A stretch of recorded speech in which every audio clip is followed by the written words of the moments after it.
Sri Sai Satcharita, Chapter 37 Chowdi Procession. In this chapter, Hemad Pant, after making some preliminary observations on some points of Vedanta, describes the Chowdi procession. Preliminary. Blessed is Sai's life for his devotees. Blessed is his daily routine. His ways and actions are indescribable. Sometimes he was intoxicated with Brahmanand, divine bliss, and at other times completely self absorbed. While doing so many things at the same time, he was yet unconcerned with them. Though he seemed at times quite inactive, he was not idle or dozing. He always abided in his own self. Though he looked calm and placid as the sea, he was deep and unfathomable. Who can describe his ineffable nature? He regarded men as brothers, women as sisters and mothers. He was a perfect celibate, as everybody knows. May the knowledge we got in his company last long unto death. Let us ever serve him with wholehearted devotion to his feet. Let us see him in all beings and let us constantly remember his name.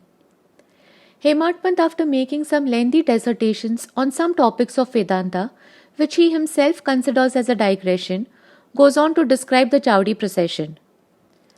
Chowdi procession. Baba's dormitory has already been described. One day he slept in the masjid and on the next in the chowdi near the masjid. He slept in the masjid and in the chowdi on alternate days. This alternate sleeping at both these places went on till Baba's Mahasamadhi. From 10 December 1909, devotees began to offer regular worship to Baba in the chowdi. This we will now describe with his grace. When the day of retiring to the chowdi came, people flocked to the masjid and did bhajan in the mandap, that is courtyard, for a few hours. Behind them was a beautiful palanquin. To the right, a Tulsi Vrindavan. And in front, Baba adorned his seat. And there were the devotees singing bhajan. Men and women who had a liking for the bhajan came in time. Some took tal, chiplis and kartal, mridang, khanjiri and ghol, all musical instruments in their hands and conducted the bhajan.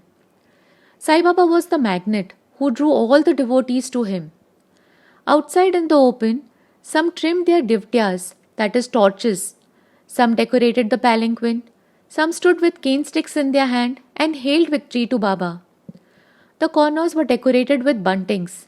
In the masjid, rows of burning oil lamps shed their light.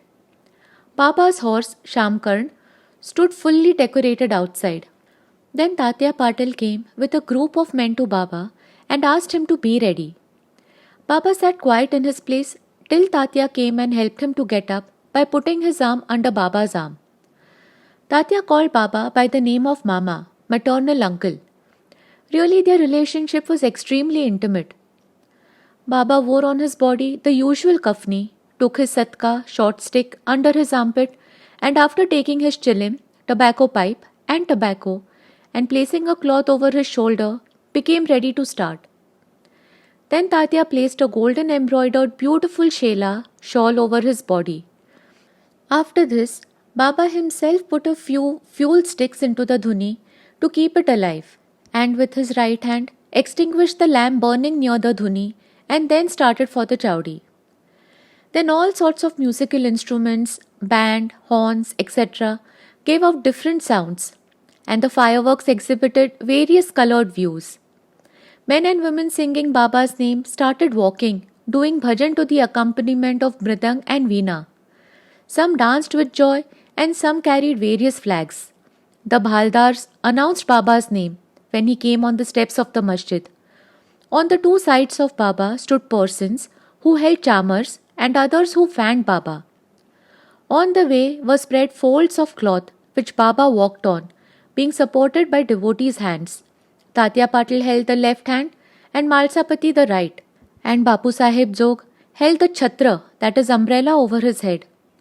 In this fashion, Baba marched on to the chowdi. The fully decorated horse, named Shamkarn, led the way, and behind him were all the carriers, waiters, musical players, and the crowd of devotees.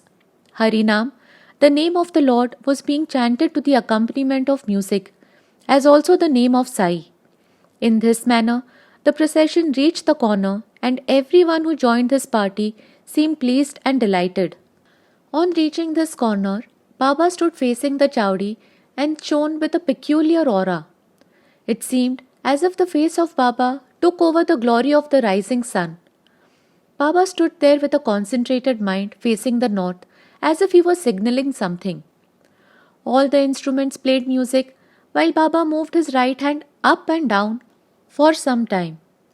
Kaka Saheb Dikshit at this time came forward with a silver plate containing flowers besmeared with gulal, that is red powder, and threw them on Baba's body off and on. The musical instruments played their best at this juncture, and Baba's face beamed with radiance and beauty. And all the persons viewed this lustre to their heart's content. Words fail to describe the splendor of this scene. Sometimes Malsapati began to dance as if possessed by some deity, but all were surprised to see that Baba's concentration was least disturbed. With a lantern in his hand, Tatya Patil walked on Baba's left side and Bhagat Malsapati on the right, holding in his hand the hem of Baba's garment. What a beautiful procession, and what an expression of devotion! To witness this, men and women, poor and rich, flocked there. Baba walked at a very slow pace.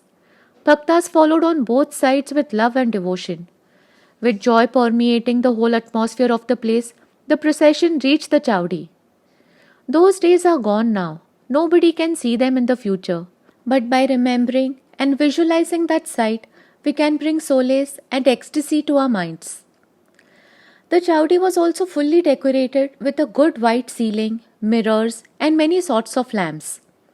On reaching there, Tatya went ahead and spread an asan, seat cushion, and placing a bolster, made Baba sit there and made him wear angarkha, that is a coat. Then the devotees worshipped him in various ways. They put a crown on his head with a tuft above, placed garlands of flowers and jewels around his neck, and marking his forehead with musk mixed vertical lines, as Vaishnava devotees do, they gazed at him for long to their heart's content. They changed his headdress now and then held it aloft on the head, fearing that Baba might throw it away. Baba knew what the bhaktas wished for and meekly submitted to all their ways without objection. With these adornments, he looked wonderful and beautiful. Nana Sahib Nimondkar held the chhatra, that is state umbrella, with its beautiful pendants which moved in a circle with its supporting stick. Bapu Sahib Jog washed his feet in a silver dish, offered arghya and worship with due formalities, then besmeared his arms with sandal paste and offered him tambul, betel leaves. Baba sat on the asan, while Tatya and others kept standing. When Baba sat on the gadi, supporting himself against the bolster, devotees on both sides waved chamars and fans. Shama then prepared the chilim and handed it over to Tatya Patil, who drew a flame out of it by inhaling a deep breath through his mouth and then gave it to Baba. After Baba had his smoke, it was given to Bhagat Malsapati, and then it was passed around to all. Blessed was the inanimate chilim. It had first to undergo many ordeals of penance, such as being kneaded by pot makers, dried in the sun, burnt in the fire, and then it had the good fortune to get the contact of Baba's hand and his kiss. After this function was over, devotees put garlands of flowers around his neck and gave him scent and bunches of flowers. Baba, who was an incarnation of dispassion, cared a fig for all these necklaces of jewels and garlands of flowers and other decorations. But out of his real love to his devotees, he allowed them to have their own way and to please themselves. Finally, Bapu Sahib Jog waved the aarti over Baba, observing all formalities, and the musical instruments played their auspicious tunes. When this aarti was over, the devotees returned home, one by one saluting Baba and taking his leave. When Tatya Patil, after offering chilim, attar and rose water, stood to depart, Baba said to him lovingly, "Guard me properly. Go if you like, but return sometimes at night and inquire for me."